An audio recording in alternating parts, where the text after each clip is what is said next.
Good morning to everyone. In our previous class, we were discussing the concept called tax incidence or tax liability or scope of total income. That concept we were discussing. In relation to that concept, already we had discussed the theoretical parts. And today in this class we are going to start the practical aspect, and from this concept one question will be very sure in the examination for 15 marks. So incidents of tax ಅಥವಾ tax liability ಅಥವಾ total income ಎಂಬ ಒಂದು concept ನಾವು ಅಧ್ಯಯನವನ್ನು ಮಾಡ್ತಾ ಇದ್ದೀವಿ. ಈ ಒಂದು ಚಾಪ್ಟರ್ನಿಂದ ನಮ್ಮ ಆನ್ಯುವಲ್ ಎಕ್ಸಾಮಿನೇಷನ್ದಲ್ಲಿ 15 ಮಾರ್ಕ್ಸ್ಗೆ ಸಂಬಂಧಪಟ್ಟ ಹಾಗೆ ಕ್ವಶನ್ ಅನ್ನು ಕೇಳಲಾಗುತ್ತೆ. ಈ ಒಂದು ಕಾನ್ಸೆಪ್ಟ್ ಬಹಳ ಈಸಿಯಾಗಿದ್ದು ಇಲ್ಲಿ ಬಹಳ ಈಸಿಯಾಗಿ ನಾವು 15 ಮಾರ್ಕ್ಸ್ನ ತೆಗೆದುಕೊಳ್ಳಬಹುದಾಗಿದೆ. Let us see how the question is there and what the provision we need to remember here to solve the problems, and how and what is the format is there to calculate the total income of an individual if an individual is standing in a 3 positions like ordinary resident, not ordinary resident and a non-resident. ಈ ಒಂದು ಚಾಪ್ಟರ್ಲಿ ನಾವು ಅಧ್ಯಯನ ಮಾಡ್ತಾ ಇರುವಂತಹ ಒಂದು ಭಾಗ ಏನಾಗಿದೆ ಅಂದರೆ, ಒಬ್ಬ ವ್ಯಕ್ತಿ ರೆಸಿಡೆಂಟ್ ಪೊಸಿಷನ್ದಲ್ಲಿ ಇದ್ದಾಗ ಅಥವಾ ನಾಟ್ ಆರ್ಡಿನರಿ ರೆಸಿಡೆಂಟ್ ಪೊಸಿಷನ್ದಲ್ಲಿ ಇದ್ದಾಗ ಅಥವಾ ನಾನ್ ರೆಸಿಡೆಂಟ್ ಪೊಸಿಷನ್ದಲ್ಲಿ ಇದ್ದಾಗ ಆತನ ಟ್ಯಾಕ್ಸೆಬಲ್ ಅಂದರೆ ಗ್ರಾಸ್ ಟೋಟಲ್ ಇನ್ಕಮ್ ಎಷ್ಟಾಗುತ್ತೆ ಎಂಬುದನ್ನು ನಾವು ಕ್ಯಾಲ್ಕುಲೇಷನ್ ಮಾಡ್ತೀವಿ. ಈ ಪ್ರಾಬ್ಲಮನ್ನು ಕ್ಯಾಲ್ಕುಲೇಷನ್ ಮಾಡುವಂತಹ ಸಂದರ್ಭದಲ್ಲಿ ನಾವೇನು ಪ್ರೊವಿಷನ್ಗಳನ್ನು ಹಿಂದಿನ ಕ್ಲಾಸಲ್ಲಿ ಥೆರಾಟಿಕಲ್ ಪಾಯಿಂಟ್ಗಳನ್ನು ಏನೋ ಹಿಂದಿನ ಕ್ಲಾಸಲ್ಲಿ ಅಧ್ಯಯನ ಮಾಡಿದ್ದೇವೆ ಅವೆಲ್ಲವುಗಳನ್ನು ನಮ್ಮ ಮೈಂಡಲ್ಲಿ ಇಟ್ಟುಕೊಳ್ಳಬೇಕು ಎನ್ನುವಂಥದ್ದು. ಅವುಗಳ ಆಧಾರದ ಮೇಲೆ ನಾವು ಈ ಒಂದು ಪ್ರಾಬ್ಲಮನ್ನು ಮಾಡ್ತಾ ಹೋಗ್ತಾ ಇದ್ದೀವಿ. ಈ ಒಂದು ಕ್ಲಾಸಲ್ಲಿ ನಾವು ಸಾಲ್ವ್ ಮಾಡ್ತಾ ಇರುವಂತಹ ಕ್ವಶನ್ 2019 ಕ್ವಶನ್ ಪೇಪರ್ದಲ್ಲಿ ಬಿದ್ದಂತಹ ಪ್ರಾಬ್ಲಮ್ ಆಗಿದೆ. Let us see what are the transactions are given in the problem. So this is the problem what we are discussing here. Section C, questions for 15 marks here. The following are incomes of Mr. Vinod for the previous year 2019-20. Let us see what are the incomes were earned by the Mr. Vinod in the previous year 2019-20. Those all are given in the points here A, B, C, D, E, F, G, H, I. Like this way, some incomes of Mr. Vinod are given here. Based upon that, we need to decide here whether this income is taxable if he is playing a role of ordinary resident, if he is playing a role of not ordinary resident, if he in the position of non-resident. That's what we need to do here. ಅಂದರೆ ಈ ಕೊಟ್ಟಂತಹ ಇನ್ಕಮ್ಗಳು mister Vinod ಏನಾದರೂ resident ಆಗಿದ್ದರೆ, not ordinary resident ಆಗಿದ್ದರೆ, ನಾನ್ resident ಆಗಿದ್ದರೆ ಅವರಿಗೆ ಅದು taxable ಆಗುತ್ತಾ ಇಲ್ವಾ ಎಂಬುದನ್ನು ನಾವು ಪ್ರೊವಿಷನ್ಗಳಿಗೆ ಅನುಗುಣವಾಗಿ ಡಿಸೈಡ್ ಮಾಡಬೇಕಾಗತ್ತೆ. Let us see here. The first one, income from house property in Mumbai received in USA rupees 80,000. So income is arising from Mumbai, but the same income is received in a USA rupees 80,000. As per the provision, if income is arises in India, that is taxable in the hands of all the person. ಒಂದು ವೇಳೆ income ಏನಾದರೂ ಇಂಡಿಯಾದಲ್ಲಿ earn ಆಗ್ತಾ ಇತ್ತು, arise ಆಗ್ತಾ ಇತ್ತು ಅಂದರೆ ಅದು 3 ಜನ ವ್ಯಕ್ತಿಗಳ ಕೈಯಲ್ಲಿ ಟ್ಯಾಕ್ಸಬಲ್ ಆಗುತ್ತೆ. ಆ ವ್ಯಕ್ತಿ ರೆಸಿಡೆಂಟ್ ಆಗಿರ್ಬೋದು, ನಾಟ್ ಆರ್ಡಿನರಿ ರೆಸಿಡೆಂಟ್ ಆಗಿರ್ಬೋದು ಅಥವಾ ನಾನ್ ರೆಸಿಡೆಂಟ್ ಆಗಿರ್ಬೋದು, 3 ಜನರ ಕೈಯಲ್ಲಿ ಅದು ಟ್ಯಾಕ್ಸೇಬಲ್ ಎನ್ನುವಂಥದ್ದು. Second, B. Salary received in India for service rendered in USA rupees 1,20,000. Now salary is receiving in India, but salary is earned in a USA rupees 1,20,000. As per the provision, we had seen that if any income is received in India, that is taxable in the hands of all the person. ಒಂದು ವೇಳೆ income ಏನಾದರೂ ಇಂಡಿಯಾದಲ್ಲಿ receive ಆಗ್ತಾ ಇದ್ರೆ ಅದು ಎಲ್ಲಿ ಬೇಕಾದರೂ earn ಆಗಿರ್ಬೋದು, ಅದು ಇಂಡಿಯಾದಲ್ಲಿ ಏನಾದರೂ ರಿಸೀವ್ ಆಗ್ತಾ ಇದ್ರೆ ಅದು 3 ಜನ ವ್ಯಕ್ತಿಗಳ ಕೈಯಲ್ಲಿ ಟ್ಯಾಕ್ಸೇಬಲ್ ಆಗುತ್ತೆ ಎಂಬುದು. Next, income from business in London controlled from India, bracket 1/3 received in India rupees 60,000. This is very important income here. Income received, income from business in London. So London ಇಂದ ಅಲ್ಲಿ ಒಂದು ಬಿಸ್ನೆಸ್ ಇದೆ, ಆ ಒಂದು business ಇಂದ ನಮಗೆ income ಬರ್ತಾ ಇದೆ 60,000. But that business is being controlled from India.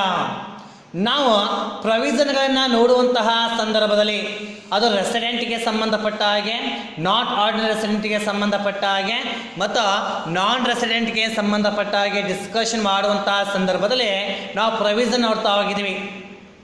ಹೌದಾ? ನಾನು ಮೊದಲೇ ಹೇಳಿದ್ದೆ ನಿಮಗೆ, ಅದು ಯಾವುದೇ ಟೈಪ್ ಆಫ್ ಇನ್ಕಮ್ ಇರಬಹುದು, ಅದು ಆರ್ಡಿನರಿ ರೆಸಿಡೆಂಟ್ಗೆ ಟ್ಯಾಕ್ಸಬಲೇ ಆಗುತ್ತೆ. ಅದು ಇಂಡಿಯಾದಲ್ಲಿ ರಿಸೀವ್ ಮಾಡಿರ್ಬೋದು, ಅಥವಾ ಬೇರೆ ದೇಶದಲ್ಲಿ ರಿಸೀವ್ ಮಾಡಿರ್ಬೋದು, ಅಥವಾ ಬಿಸ್ನೆಸ್ ಎಲ್ಲೇ ಕಂಟ್ರೋಲ್ ಆಗಿರ್ಬೋದು, ಅದು ಆರ್ಡಿನರಿ ರೆಸಿಡೆಂಟ್ಗೆ ಟ್ಯಾಕ್ಸಬಲೇ ಆಗುತ್ತೆ. ನಾವು ಸೆಕೆಂಡ್ ಪಾಯಿಂಟ್ನ ಡಿಸ್ಕಷನ್ ಮಾಡಬೇಕಾದ್ರೆ ಅದು ನಾಟ್ ಆರ್ಡಿನರಿ ರೆಸಿಡೆಂಟ್ಗೆ ಸಂಬಂಧಪಟ್ಟ ಹಾಗೆ ಡಿಸ್ಕಷನ್ ಮಾಡಬೇಕಾದ್ರೆ ಬೇರೆ ದೇಶದ ಬಿಸ್ನೆಸ್ಸಿಂದ ಇನ್ಕಮ್ ಬರ್ತಾ ಇರ್ಬೋದು, ಆದರೆ ಆ ಬಿಸ್ನೆಸ್ ಇಂಡಿಯಾದಿಂದ ಕಂಟ್ರೋಲ್ ಆಗ್ತಾ ಇದ್ರೆ ಅದು ನಾಟ್ ಆರ್ಡಿನರಿ ರೆಸಿಡೆಂಟ್ ಕೈಯಲ್ಲಿ ಕೂಡ ಟ್ಯಾಕ್ಸೇಬಲ್ ಅಂತ ಹೇಳಿ ಪ್ರೊವಿಷನ್ ಅನ್ನು ನಾವು ಡಿಸ್ಕಷನ್ ಮಾಡಿದ್ವಿ. ಹೀಗಾಗಿ ಇಲ್ಲಿ ನೋಡ್ರಿ, 60,000 ಏನಿದೆ ಅದು taxable in the hands of the ordinary resident. ಯಾಕೆ ಹೇಳ್ರಿ? ಯಾಕಂದ್ರೆ ಅದು ಯಾವುದೇ ಟೈಪ್ ಆಫ್ ಇನ್ಕಮ್ ಆಗಿದ್ರು ಕೂಡ ಆರ್ಡಿನರಿ ರೆಸಿಡೆಂಟ್ ಕೈಯಲ್ಲಿ ಟ್ಯಾಕ್ಸೇಬಲ್. ಎಕ್ಸಂಪ್ಟೆಡ್ ಇನ್ಕಮ್ಗಳನ್ನ ಹೊರತುಪಡಿಸಿ ಉಳಿದಂತಹ ಎಲ್ಲ ಇನ್ಕಮ್ಗಳು ಆರ್ಡಿನರಿ ರೆಸಿಡೆಂಟ್ ಕೈಯಲ್ಲಿ ಟ್ಯಾಕ್ಸೇಬಲ್ ಆಗಿರುತ್ತೆ. ಅದಕ್ಕೆ ಆರ್ಡಿನರಿ ರೆಸಿಡೆಂಟಲ್ಲಿ 60,000 ಟ್ಯಾಕ್ಸೇಬಲ್ ಆಗುತ್ತೆ. ನಂತರ ನಾಟ್ ಆರ್ಡಿನರಿ ರೆಸಿಡೆಂಟ್ಗೆ ಬಂದಾಗ ಅಲ್ಲಿ ಇದು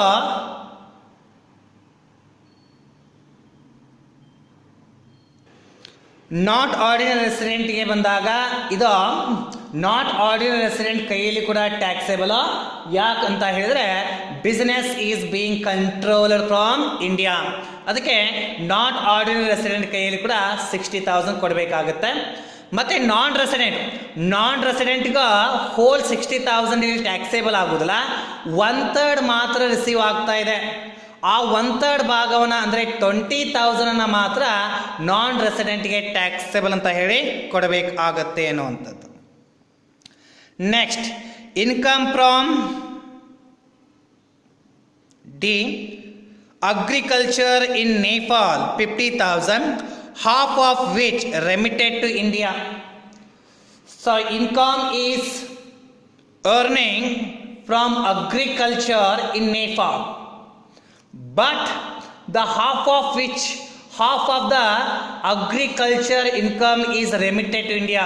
Now provision dalli nodidive, if any income is remitted to India, that is totally exempted. But here income from agriculture in Nepal, so any income, whether it is to be received in India or received outside India, it is taxable in the hands of the ordinary resident. Ordinary resident ಕೈಯಲ್ಲಿ ಅದು taxable. ಅದಕ್ಕೆ first ಕೇಸಲ್ಲಿ ಮಾತ್ರ taxable ಆಗುತ್ತೆ, second ಕೇಸಲ್ಲಿ taxable ಆಗೋದಿಲ್ಲ, third ಕೇಸಲ್ಲಿ ಕೂಡ ಇದು ಟ್ಯಾಕ್ಸೇಬಲ್ ಆಗೋದಿಲ್ಲ ಎನ್ನುವಂಥದ್ದು. Next,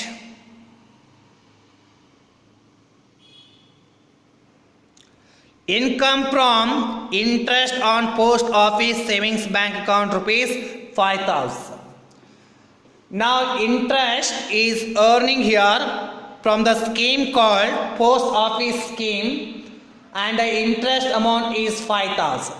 In relation to this one, we have a provision: whatever the interest is received from the post office savings scheme here, up to 3,500 is exempted and the remaining amount is taxable. Post office savings bank ಅಕೌಂಟಿಂದ ಏನು ಇನ್ಕಮ್ಗಳನ್ನು ನಾವು receive ಮಾಡ್ತೀವಿ,